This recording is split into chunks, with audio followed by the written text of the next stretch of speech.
അതാണ് നിങ്ങൾ എന്താക്കിയത്, ഇല്ലാതാക്കിയത്. പണ്ടത്തെ ഉസ്താമാരും പണ്ടത്തെ മാഷുമാരും സാറുമാരും ടീച്ചേഴ്സൊക്കെ തല്ലണൊക്കെ കണ്ടു കഴിഞ്ഞാൽ പടച്ചം പുരാനെ അപാര തല്ലല്ലായിരുന്നോ, നിങ്ങൾക്ക് കിട്ടിയില്ലായിരുന്നോ? എന്തേ നിങ്ങൾ അതുകൂടെ കിട്ടലോടുകൂടി നിങ്ങൾ നന്നായി. നിങ്ങൾ നല്ലപോലെ നന്നാൻ കാരണം എന്താ? നിങ്ങൾ സമൂഹത്തിൽ ഇറങ്ങി കച്ചറ കൂടാതെ ജീവിക്കാൻ കാരണം എന്താ?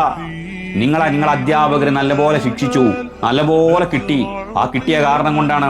അന്നേരം കിട്ടിക്കഴിഞ്ഞാൽ വീട്ടിൽ ഒന്ന് പറഞ്ഞാലോ, നേരം വാപ്പ പറയാം എനിക്ക് കിട്ടേണ്ടതാണ്, അല്ലെ ഉമ്മ പറയും കിട്ടേണ്ടതാണ്, കുത്തി കളിച്ചുണ്ടാവും. പിന്നെ പണ്ട് പുസ്തകന്മാരുടെ അടുത്ത് കിട്ടുകയാണെങ്കിൽ അത് എനിക്ക് കിട്ടിയപ്പോൾ മാത്രമല്ല ഉസ്താദിന്റെ അടി കിട്ടിയെടുത്ത് നരകം തൊടൂല എന്നൊക്കെ പറഞ്ഞ് സമാധാനിപ്പിക്കുകയും ചെയ്യും. ഒരിക്കലും ഒരു ഉസ്താദിനെ വന്ന് ചോദ്യം ചെയ്ത ചരിത്രം മുൻകാലങ്ങളിൽ ഇല്ല. ഒരിക്കലും ഒരു അധ്യാപന്റെ കോളറിൽ പിടിച്ചിട്ട് ചോദ്യം ചെയ്ത സംഭവം മുൻകാലങ്ങളിൽ ഇല്ല. ഒരിക്കലും തന്റെ ഗുരുനാഥന്മാരെ കോളറിൽ പിടിച്ചിട്ട് ചോദ്യം ചെയ്ത ചരിത്രങ്ങൾ കാണാൻ കഴിയൂല. അങ്ങനെ ഉണ്ടെങ്കിൽ തന്നെ ഏതെങ്കിലും ഒരു കുട്ടി, ഏതെങ്കിലും ഒരു രക്ഷിതാവ് അങ്ങനെ ചെയ്താൽ തന്നെ സമൂഹം അവരെ വേറെ രണ്ടാം കണ്ടോണ കാണുക. അപ്പൊ പിന്നെ അവർ ഒറ്റപ്പെട്ടു പോകും അല്ലേ?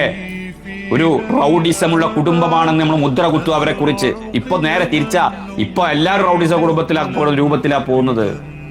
നമ്മളെ കുട്ടികളോ അതുകൊണ്ട് അന്നെന്തായി, നമ്മളൊക്കെ നല്ല രീതിയിൽ സമൂഹത്തിൽ കുഴപ്പങ്ങളില്ലാതെ, സോഷ്യൽ മീഡിയയിൽ വാർത്തകൾ വരാതെ, വീഡിയോസ് വരാതെ, അങ്ങാടിത്തല്ലില്ലാതെ നമ്മളൊക്കെ ഉഷാറായി പോയി.